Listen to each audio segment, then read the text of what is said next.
Well, Hayley Wickenheiser is literally one of my favorite human beings on the planet. You are in for a treat of a lifetime. You know, I've been following her career in hockey for years now. I mean, she is so gifted in so many areas other than hockey. But let me share with you some of her accomplishments. There's so many. 2019, she was inducted into the Hockey Hall of Fame, 7 World Championships, 5 Olympic medals, 4 Olympic gold medals. She was the first female player in the world to notch a point in men's professionals hockey while playing in Finland, and played in or coached at the NHL development camps with the Philadelphia Flyers, the Edmonton Oilers, and the Toronto Maple Leafs. She still holds the record for most assists, points, and goals for the Canadian women's national team. She's been named one of Sports Illustrated top 25 toughest athletes in the world, and has been named twice to the Power 50 in sports. And she was among the QMI agency's top 10 greatest female athletes in the history of sports. In 2014, she was awarded Canada's highest honor when she received the Order of Canada for her achievements as an athlete and for her contributions to the growth of women's hockey. She is a philanthropist, including Lace 'em Up, Jumpstart, Kids Sports, and Project North, and Right to Play, all organizations dedicated to ensuring kids of all financial and cultural backgrounds can play sports. Her most profound project is the founding of the world-renowned Personal and Athletic Development Weekend, which is the Canadian Tire Wickenheiser World Female Hockey Festival, otherwise known as Wick Fest, which provides mentoring and growth opportunities for young athletes from around the world. Hayley holds several honorary degrees from institutions across Canada, as well as a degree in Master's Kinesiology from the University of Calgary, and she's currently studying in her final year in medicine in the University of Calgary. Now, you have maybe recently have seen her in the news as she's started the Conquer COVID-19 campaign, which has been making sure that Canadian frontline healthcare professionals, personnel, all get PPE, personal protective equipment. This is my shirt. All the proceeds of the shirt, or if you want to donate, go directly to helping keep frontline healthcare professionals safe. Canadian Hollywood actor Ryan Reynolds has also stepped in to help, and they're doing a wonderful job all across Canada. Now note, this interview that you're going to see with Hayley and I, this was before the COVID-19 outbreak had actually reached North America. I didn't release it after we had the interview because things just got really busy. So please sit back and enjoy my interview with my friend Hayley Wickenheiser. She is truly one fantastic human being. Hayley, it's great to see you again. Thanks for having me. Welcome to the show. Now, you've had an epic career, so many successes. I wouldn't even know where to begin. Congratulations. Last year, you were inducted into the Hockey Hall of Fame. So yeah, that was pretty cool. That's really good. Now, I want to start off. A few years ago, I had the great fortune to be speaking with Casey Campbell at a conference, and afterwards we were sitting at the dinner table with a few other folks, including my daughter, and I was teaching her some magic because her daughter was really into magic at the time. But I remember one thing she said that evening was that in the 1998 Winter Olympic Games, when Team Canada, when you all brought home the silver medal, there was so much disappointment, and it was incredible, silver medal. But Canada was disappointed. I know the hockey players were disappointed, and her dad picked her up at the airport, and he was driving her home, very somber. Yeah, and Casey is, because what happened was in the national newspaper, they had a picture of Casey, and it said, "Team women's hockey, devastating loss," or something to that effect. Right. Yeah. Now, but Casey said, this is really, this is great news because women's hockey is front page news. And so this is fantastic. So she was able to see that how a negative into a positive. And I know you've had throughout your entire life obstacles. I was wondering, how do you, because I know you deal with it, how do you, could you speak to that? Do you have a particular example you want to share? Yeah, well, I guess my my perspective of that loss was definitely not a negative to a positive. Like, it took me a long time to get over that loss. I felt like, we let the country down and we let ourselves down, our families down. Like, we only went to Nagano for one medal, which was the gold medal. So that one was a long time before I got over it. But I think, I think the key, like even in hockey in general, for example, you look at a season like the NHL season right now, and in the NHL there's 82 games. Well, if you lived and died by every game you won or lost, you'd be like a nervous wreck because, you win, you lose. It's such a competitive league. So I think it was Daryl Sutter who was coaching LA years ago, and I remember him saying, like, it's a roller coaster. You got to get off the roller coaster. And so one of the things that I try to do with most everything I can in my life is just try to stay even keel. So if things are going great, they're never that great. If things are going terrible, they're never that terrible. It's somewhere in the middle. I think energetically is where I like to be, more on the high side than the low side. But I find that staying even keel really helps, especially now in medicine and all the other things I'm doing and working with the Leafs, because if you get caught up in these emotional highs and lows, it can really be exhausting and it's kind of counterproductive. Well, how do you handle pressure? Because, especially because you've been in many pressure situations like in Vancouver. Yeah. And they say the weight of the nation is on you. So yeah. Well, pressure is a funny thing. So pressure, I think, has to come and it has to go. No human can sustain being in the pressure cooker 24 hours a day. So we know this in medicine. There's pressure highs and lows, and it has to come, it has to go. So in Vancouver, for example, we were under pressure because we were trying to win our, third gold medal in a row in Canada in home games. That is very rare for any athlete to go through. So the media was saying, well, it's going to be a lot of pressure, the weight of the nation on top of you guys. How are you guys going to handle that? And we decided as a group and as a team to say, no, it's not the weight of the nation pushing us down. It's the weight of the nation as the seventh man on the ice pushing us from behind. And that pressure would be a privilege because we were competing in our home country. We were going for a third gold medal in a row. There was nothing bad about anything that we were doing. Just a lot of people expected us to win again, and what was wrong with that? And so, the way that you see pressure, I think, is you can change it from a burden to a privilege. And so people wouldn't put you in high stress positions or, in medical school or business, for example, if they didn't think you had the tools to get the job done. And so what a great place to be. What a privilege it is. And I think about that when I'm with patients. This is a lot of pressure because I feel like I still don't really know what I'm doing. But man, what an opportunity. And someone is trusting their life with you. And that is a privilege to have. I love that. Pressure is a privilege. Mm-hmm. The one thing which you have said before, Coach Kozak, he said something wonderful. I was wondering if you could repeat that. Yeah, so it was actually after the 98 loss, Wally Kozak, longtime coach of mine, brilliant man. He was my coach on my club team, and he gave me a piece of paper, and it said, a gold medal is a wonderful thing, but if you're not enough without it, you'll never be enough with it. And so I still have that piece of paper. I folded it up, and I've had it in my stall for a long time.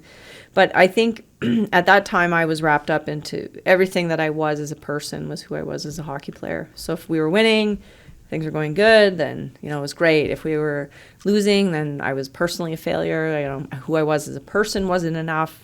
I couldn't separate the two. And now I have the wisdom and the experience to look back and say, okay, that's not actually how it is. But at that time, I didn't really have that insight. So I think a lot of people get wrapped up in that. I am, but we're so not what we do. We have like so many hats that we wear, and moms and dads and doctors and all sorts of things. And so I think that's a freeing thing to give yourself that. You probably had people say, Hayley, you're in medicine and hockey, they're so different. People may say that, but in my experience playing in sports and coaching, I really think there's so many similarities. What are your thoughts on that? They're exactly the same. They're different in the sense that obviously in sport, your body is your temple, and everything that you do, you revolves around the performance of your body. In medicine, you're actually trying to help people get their bodies to get back to a steady state of normal or perform. But what I find is, especially in the Emerge, and what the Emerge appeals to me is that they're the same. You're in a team. You have things happen. You have to make quick decisions. You don't get a second chance a lot of times. Everybody has an ego that has to be managed. And boy, do I see that. The more I get into this medicine thing, it's not very different than sports that way. And at the end of the day, you're all striving for one goal ultimately, which is to help the person that you're serving in that moment. And the same thing on the ice, you're trying to win a hockey game. So I find a lot of the things that I did in hockey, I take with me every time I'm in the Emerge or every time I'm in the hospital working with people, and I draw on them every single day. And I just think sports has prepared me so well for a life in medicine. Now, as a coach, you give feedback. And as a hockey player, you've had a lot of feedback. Yeah. Do you find that it's different in medicine because you're receiving feedback? Is it different? Well, I find the students around me have a hard time with feedback. And I find that I don't, because every day I played hockey or I was an athlete, I was told I wasn't good enough, I was doing something wrong, I needed to be better, or I was good at this. Every day you're getting evaluated and feedback. I'm used to being under that pressure cooker every day of your performance being evaluated. So to me, like, to walk into a new rotation and, worry about what my preceptor is going to say, yeah, you're going to tell me some things I do well and some things I don't. But I'd like to know the things that I don't do well first, because I'd like to get better. And I really don't care too much if you're going to tell me positive things, because, I think I know what I'm going to do well. And that's not going to help me as much as at this stage in my training as the things that I know I need to improve on. So I think what has to be a balance, though, is the way that feedback's delivered. And it's like old school hockey where you used to yell and scream and harp on players. It doesn't work in today's world. You've got to treat everyone with respect and have open communication and be fair in your judgment of things. And so when I get evaluated from someone who I think exhibit those behaviors, then if the feedback is good, bad, or otherwise, I take it. And I think that being in hockey has prepared me for that, because I've been given feedback and report cards my whole life. So why do some people not take feedback well, or why do they take it so personally, and why do you not? Well, I guess I think maybe I'm speaking like I'm old now, but I go to in med school. There's a lot of 20-something-year-olds that I'm in school with. That's the reality. And I think in this generation, we have a lot of times in our generation where we don't want to fail. But actually, I think failure is incredibly important. It is what propels you to the next great thing you're going to do. Yeah. And if we look at failure as a negative, then we're missing an opportunity to just take it and improve it. I can go into I was in my last Emerge rotation, and one of the docs said, I think, you've got a good structure here, but I'd like you to have more details in your history and lay it out a bit better. And I was like, fantastic. Like, thank you for telling me. And I think that some people would see that as, you think that I'm a bad person, or I'm bad at what I'm doing. Well, no, you're just trying to help me get better. And so I don't mind when I get, as they say, pimped. I don't mind when somebody, I appreciate those people that want to pimp me hard, because I think that they actually believe that I might have some potential, or they wouldn't ask me these questions. Yeah. So, but failure, we shouldn't shy away from. We should embrace it. And I think a lot of younger people that I see in medicine, they don't want to go there. But it's not a reflection of who you are as a person. It's what you're learning. I agree. Yeah. When I was younger, when you'd have a lot of the old school, and they're just sometimes very nasty. Yeah. And that you really have to take with a grain of salt. Yeah. So have you ever had that experience? I have, and I suppose that at my age, with my life experience, I have a little bit of an easier time of giving it right back to somebody if they cross the line with me, regardless of their seniority, because to me there's a common line of human respect that you should have for anyone, regardless if they're a learner or they're 20 years into a practice. Yeah. So if I feel like the decency has been crossed, and sometimes it has with me, I've had comments about oh, you'd do better with a hockey stick in your hand, and things like this, early on when I was starting. Then I have no problem giving it right back. But mostly I try to use humor around that, and I find it kind of diffuses it. And usually it's more it speaks more to the person that's saying those things than it does to you. Absolutely. You just don't take it very personal, and this is like kind of the way it is. But I hope that that's changing now. I think it is. Has your view of medicine changed from when you were a little girl, when you wanted to be a doctor, now that you're in it? Yeah, that's a really good question. I suppose it has. I guess, when you're outside medicine and you look in medicine, you think that doctors have all the answers. And when I'm in medicine, I realize I don't know anything, and I probably will continue to feel that way my whole career. So I always appreciate working with people who admit when they don't know, even if they're 25 years into it. Those are the doctors that I feel safest being around, because they know their limitations. And I don't think any human can possibly know everything. It's always changing. But what I do appreciate about medicine is the magic of the human body and how much we get taught in med school, but how much that is not taught that I think is still so valuable, that's out there for us to know and to be aware of as doctors. That it's not a cookie cutter thing, that every person presents very differently and has their own story. And I guess that's challenging in a mass volume environment, but I do believe in the power of the mind and the human heart, and that people can do way more than they think they can. Yeah.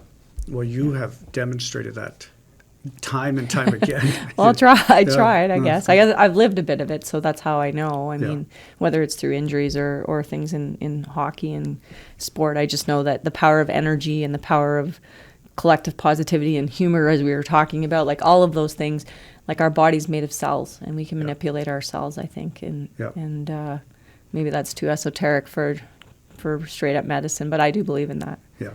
No, I do too.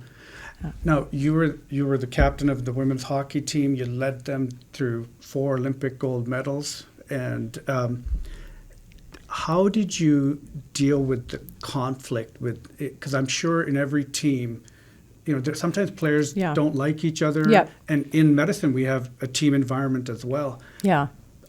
How did you do that so consistently? Because you did it 4 times, essentially. Yeah, I mean, we every Olympic journey was always a different story. Like Salt Lake was just adversity, and then Torino was like really smooth. Vancouver was relatively smooth but pressure filled because you're in your own country, and then Sochi was just like the worst possible scenario, and we pulled it out in the end. So there's all different ways to win. Like I believe that you can win with everything stacked in your favor and everything against you. But I think what it comes down to is people. And if you don't treat your people as your most important resource, you have nothing. And when I see this in medicine too, is when I see less than effective teams or environments, it's because I think the people in those environments don't feel valued, and they don't feel heard. They feel overworked. They feel underappreciated. There's a dynamic that you can sense where it doesn't feel like everyone has a valuable role. And so on our team, I can give you an example. We had one power play once where it was 5 forwards on the power play and no defense. And the defense were down because, usually you have 3 forwards and 2 D or 1 D. But our coaches thought our defense wasn't good enough to play power play at that time. So 5 forwards. And so we recognized as a leadership group that it was affecting the D in our team. So the next couple of days when the D came to the rink, we had a D appreciation day where we made them T-shirts, and we did like a pedicure and a manicure for them. We made them dinner, and we did this whole like dramatic fun thing around the D. And, eventually it was a few weeks later, one of the D got put on the power play, and then we were all cheering, finally we got a D on the power play. But it kind of took a situation that was really tense, and it made light of it. And I think, so when I see in medicine, I see environments that I think we lose track of how valuable people are sometimes, and celebrating little successes along the way and just taking the time to just be kind to somebody or, just talk to someone goes a long way. Well, as a leader, is that something you're proactive about, always keeping the pulse of everything? Wayne Gretzky, my big hockey hero growing up. And mine too. He knew everything. He could tell the second on the clock, if it was too much. So is that something you were intentional about and proactive about, to making sure and not getting behind the 8 ball? 100%. I think every day I stepped into the dressing room, I could definitely feel like the vibe of what was going on. I could countless examples of that, but it's no different than when most of my electives are in the emerge right now. So when I walk into the emergency room, I instantly get a pulse of what the vibe is. And it's very interesting on the different hospitals and the different emergency rooms, the dynamics of what is going on and which doctor comes on, how that shifts the things and how people tiptoe or don't around environments. And culture is everything. And if you don't have a culture, you can't have success. So are there any tools and tips and tactics that in working in a team environment that you could spell out for people in medicine? Like, what are some things we should be watching out for? Because if a culture is bad, but so that it doesn't become bad. Well, first of all, I think people have to get to know each other away from the rink or the hospital. That's a big thing. So if you're working with people every day, find out who they are. Like, how's their life? Like, how many kids do they have? What interests do they have away? Find out something about them, because people care that you care about them, not what you know. And if people feel valued and, hey, it's simple things like, oh, you're not feeling very well. Why don't you go home an hour early? Or, how was the race you ran on the weekend? Just checking in with each other, right? So those are things that are so simple, but I think get overlooked in the busy world of medicine sometimes.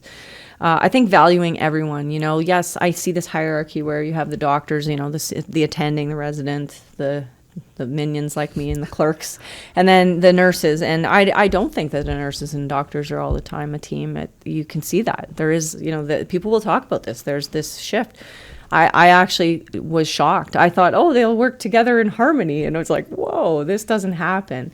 So that would be very concerning. I want the nurses on my side. I want them to help me. And I want to do anything I can to make them feel comfortable and valued. And so I think if you are aware of that, then by just, being open about having those conversations, we could call it like a kitchen table talk, that you could sit down with your family and just, I think people appreciate honesty, even if it's not something they want to hear, and they know that you have your back, and doing what you say and following through.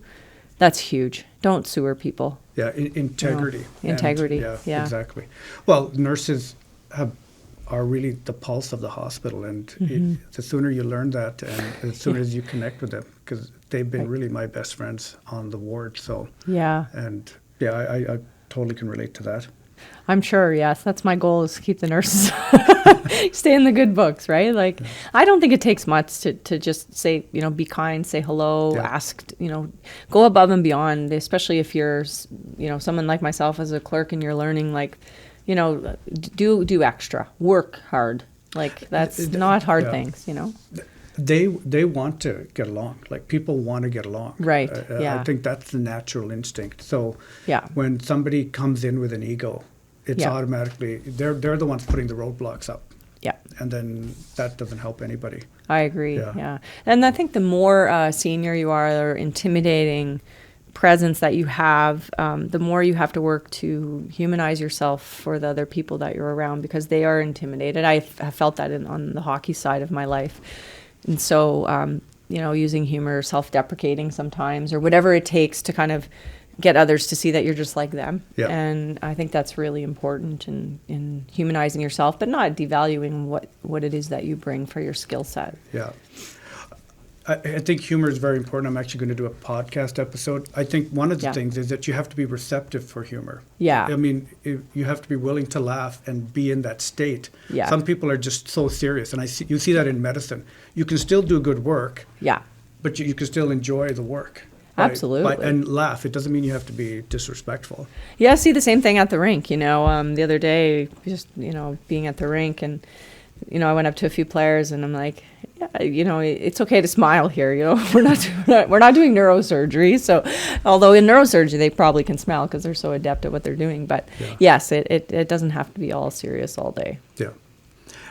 I wanted to ask you, do you have a mindfulness or meditation practice? Is that something in your life? Yeah, I have always been very much a visual person. So when I played, I spent a lot of time just like closing my eyes and imagining scenarios that would unfold on the ice. I would watch a lot of video and I would imagine myself in those shoes and doing it. For me, meditation, I feel I get in a state when I'm moving. So I call moving meditation. So I love to road ride, and I can just be anywhere and just riding. And music really does it for me. I put music on and I can go like to a whole other place. So that I guess moving meditation, when my body is moving, my mind is quiet. When you say road ride, what do you mean? Like a pedal bike, like a road bike, like a Tour de France type of thing. Yeah, so a lot of road riding, but also just like training in general. I love my body to train and to, when I'm training, I feel good. My mind is clear. I find like I get my most creative ideas, and I go very calm. Any particular music you like? When I'm working out, I like my teammates would laugh because I like all this European dance music, all these like remixes and stuff. Oh yeah, you do. I do too. Oh yeah, I like wild like world music, some Indian stuff, and yeah, just interesting. But I like all kinds of music depending on the mood or the time. And I play the piano a little bit and very poorly, but I find that that's also sort of similar. Like music really does something for me. It changes my chemistry, I think, in my body, and it kind of, so that's my meditation, I guess. I'm not as adept at just sitting and closing my eyes. Well, I should. I do a lot of walking. I do walking meditation because I find I'm always walking. And so that settles me. I think one of the hardest parts in medicine is we do so much sitting unless you're in the emergency room. Right. So that I find I feel tired from sitting. Well, I couldn't believe my first couple months in med school, I almost died because sitting, I decided like that is not for me. Yeah. And so I said there was two things that I was going to not sacrifice. Number one was my health, so my fitness. So whether it was I was getting up early or finding other ways to get training in. I started standing at the back of the lecture theater. I just think we're teaching medicine, but the way we teach it is counterproductive to medicine. Mm-hmm. And I don't know how you get around that. The podcasting helps a lot. So I'm a big fan of podcasts. And the other thing I thought was my sleep. I know that you can't always get sleep in medicine. I understand that I'm pulling like night shifts right now, but I won't sacrifice my sleep for anything because it's just functional life, and so those things are really important. I think we need to work better on sleeping in terms of the way we train because that should be protective time. It's protective. The science is clear. If you're not sleeping, you're not performing. Yeah. And if you don't get enough sleep, you're in like a drunken state. So, well, I'm going to self-admit that I worked a 10 p.m. to a 10 a.m. shift a couple of weeks ago and got in my car to drive 2 hours back to Toronto.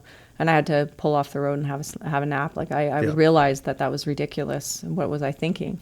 So not only that, but as I was in this shift, because this is relatively new for me to work through the nights like that, I at one point said, like, I am no good to anyone. My brain just could not function. And especially being a learner, not knowing much as it is, then you're trying to pull from fatigue.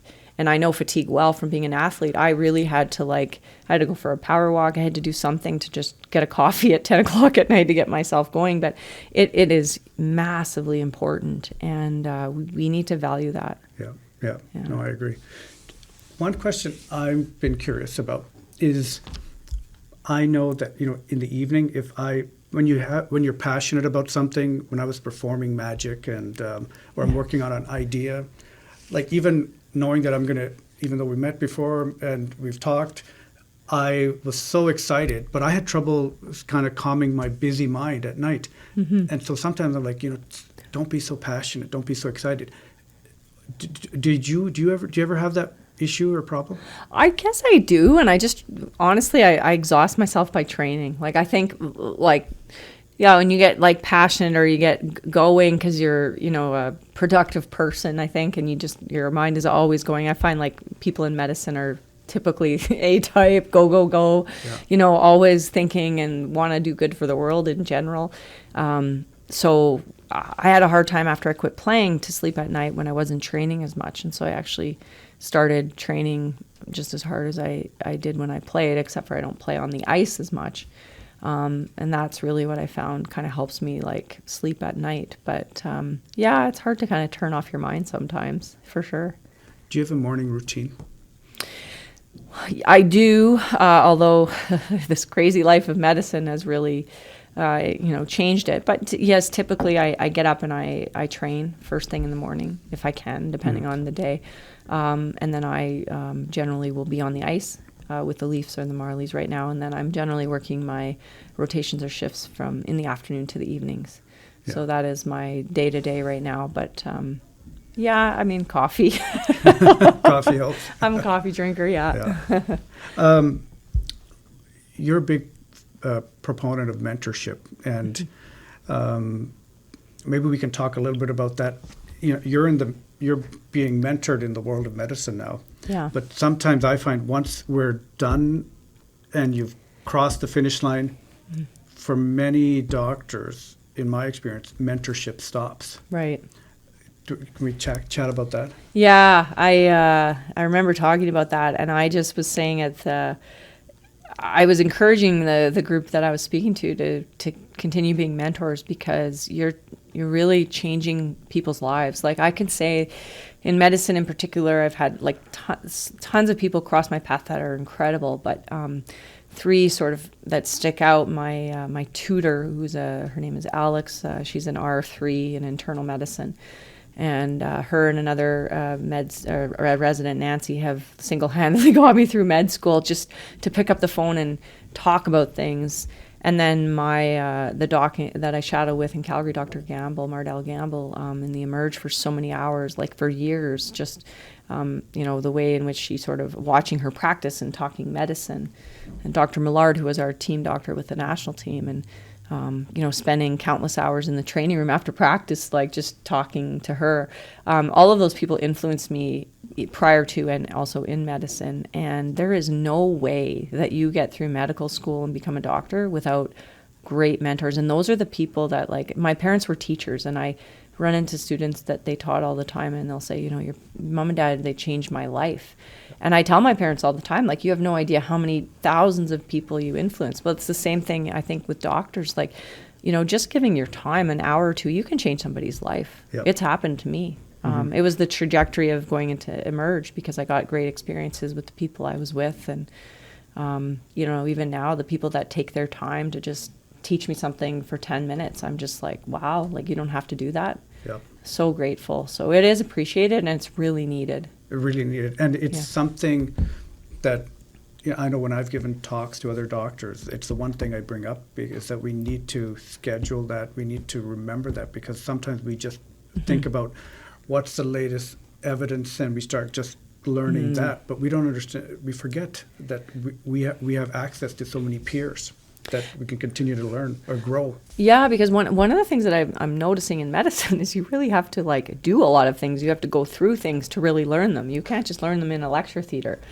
I'm learning how to put a central line in, and it's like, oh my God, the first time you learn, like, I should not be doing this, but I'm standing with a woman who's done 10,000 of them in her career. And so it's like, okay, everything's going to be all right. And that's what we need to have, or you just don't get those skills. Yeah. So it takes a lot of patience, I think, and it takes a special person, but they're needed.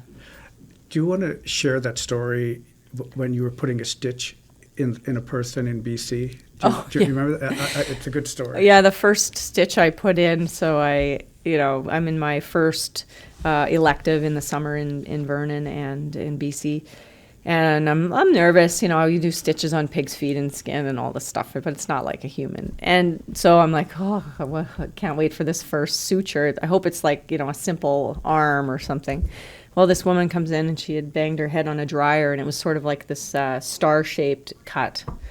And the doc looks at me and says, you do sutures? I said, well, I've tried it, but I promised myself one thing, that I was going to always say, yes, I'll try. But if you show me. So I said, yes, I can do it if you just remind me of a few things. So I walked in the room, and the woman right away knew who I was. And she's like, and she's like, oh my God, you're Hayley Wickenheiser? And I said, yes. And I said, yeah, it's your lucky day. This is my first day doing suture.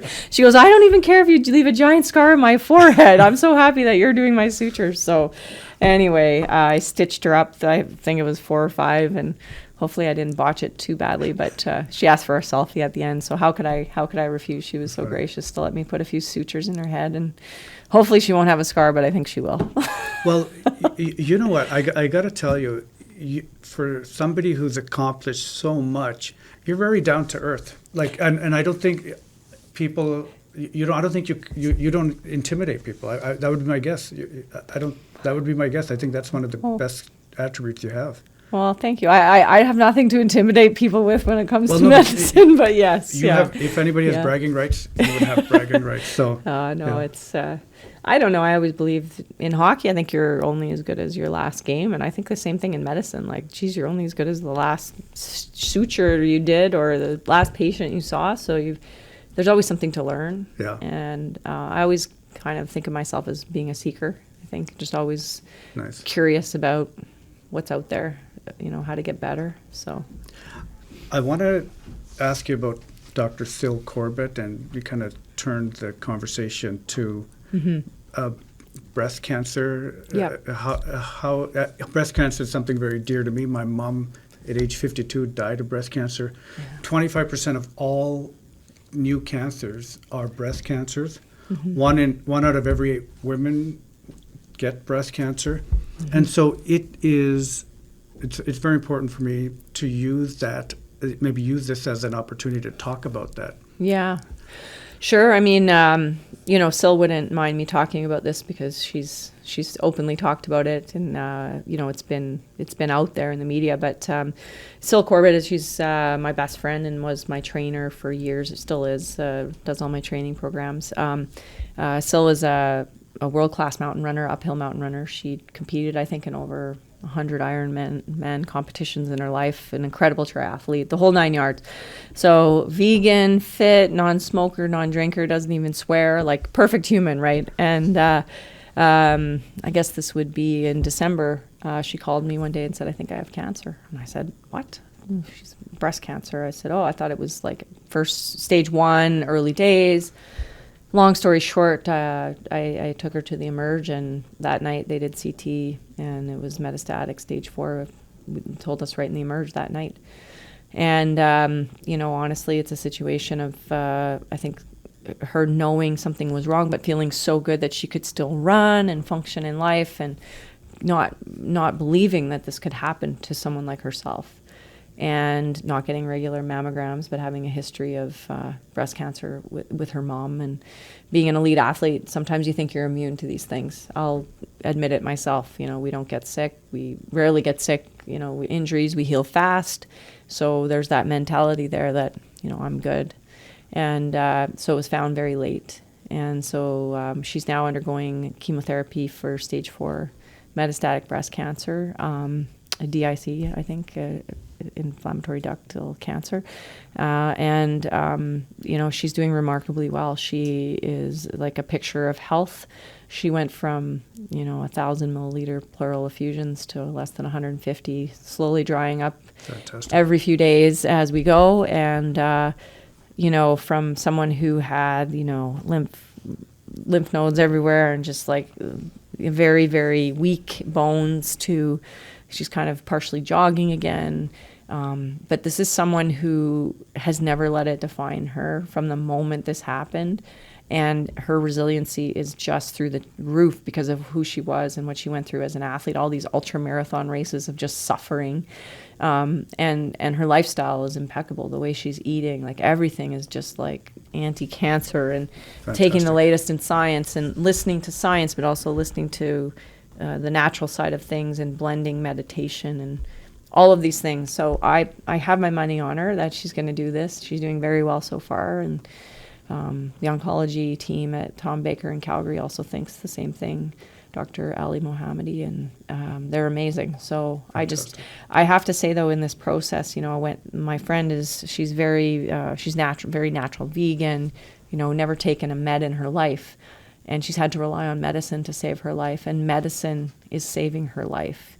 I think. And so there's a need. You know, we kind of rail on chemotherapy and we rail on medicine sometimes, but there is a need for these drugs are there for a reason. And I've really lived this and experienced this with her to appreciate how important that side of medicine is when it's needed as well. Yeah. Yeah. Well, I'm going to use this time to kind of promote all the listeners, you know, if you're a female, get a mammogram, get screening done, see your family doctor. If you're a male listening, get your mom, your wife, your sister, because screening is the best thing we can do. And sometimes women, actually, they're so busy taking care of others, they forget to take care of themselves. And I've seen that happen, you know, not only with the mammograms, but also cervical cancer. I will admit that I would have been like Syl. I would have blown off a mammogram. I'm fit, I'm healthy, but after what I've seen her go through, when the time is at 50 that you get your first one, I think, your mammogram. That's a few years away for me, but I'll be going for that, and I appreciate that more than I did. I respect that. Or if there's a family history, you get it much sooner. Much sooner, yeah. So that's good. Yeah. 3 words to describe Hayley Wickenheiser. I guess I was going to say borderline crazy, but that's only 2. But I would just say a relentless work ethic. I guess that's probably what would sum me up in this time and period in my life. Just, I like to go after it. And humble. I would say definitely humble. And, you know, I mean, it really, that is... I grew up in small town Saskatchewan, so I don't know. Yeah, that helps. You know, I grew up in New Sarepta. So. Small town. Yeah. I'm a small town girl. There's your 3 words. Small town girl at heart, and I love what I do every day. For the listeners who don't know about Wick Fest, let's talk about that. Can you tell me? Yeah, sure. So Wick Fest is in its now 11th year, but it's a hockey festival that I started after the 2010 Olympics in Vancouver, which actually, to this day, yesterday was the 10-year anniversary of our gold medal win in Vancouver. It's crazy how time flies, right? The Olympics in Vancouver were 10 years ago. But so I had this idea that we should develop female hockey in Canada, but in the Lower Mainland in particular, because it was really weak at that time. So I created a hockey festival, which brought together, at the start, was 45 teams. And what we did is we built in off-ice sessions. So it was like a professional development weekend for kids in hockey where they would sign up for sessions in mental training and fitness and nutrition. And we even have mammograms for moms, mammograms and mimosas now for moms, where moms can come and learn about breast health. That was kind of fitting, I guess. And so it's a professional development weekend wrapped in 5 games of hockey for teams. And we've grown it to between Surrey, Calgary, and next year we'll be in Halifax. We'll have over 350 teams and 6,000 players from around the world coming to these 3 different events. We work with Olympic athletes and NHL players, and we bring them in to be our experts. And the whole goal is that the kids leave not a better hockey player, but a better athlete and a more well-rounded person. And the hockey's kind of like secondary. I don't really care about the hockey very much. So that's the whole thing about Wick Fest. It's just supposed to be fun and not like any other tournament that exists. Fantastic. Any last final words that you want to share or to the reader? Well, I just really appreciate having this conversation with you. It's I don't profess or consider myself an expert in the field of medicine at all, but I have had significant experience in teams, and what I see and what I am learning in medicine is whether it's medicine, business, hockey, it's all very applicable. It just comes down to people and how you manage people. And I think one of the greatest privileges that I have is to be able to go into an emerge or a hospital and do something that actually helps someone feel better. I almost love that more than playing hockey ever, the joy that it brings me than playing hockey ever did. So, awesome. So it's an honor to be able to talk a few things about medicine, and thanks for having me. Well, thank you for coming. If I know you're super busy, but if people want to get a hold of you, what's the best way? Yeah, so I'm on Twitter, it's Wick_22, and Instagram, I think it's at HChickWick, and what else? We're on Facebook. You can go on my website, and I have an email on my website. You can email me directly on my website. We'll put the link on the show notes. Sure. Yeah, that'd be great. Hayley, thank you for taking the time. Okay. If you would like to donate to help Canadian frontline workers have proper access to PPE, personal protective equipment, or if you would like to get the Conquer COVID-19 t-shirt, 100% of all the proceeds, even for the t-shirt, goes to PPE for frontline workers. You can go to www.conquercovid19.ca. That's www.conquercovid19.ca. May you and your family be safe and healthy during this time.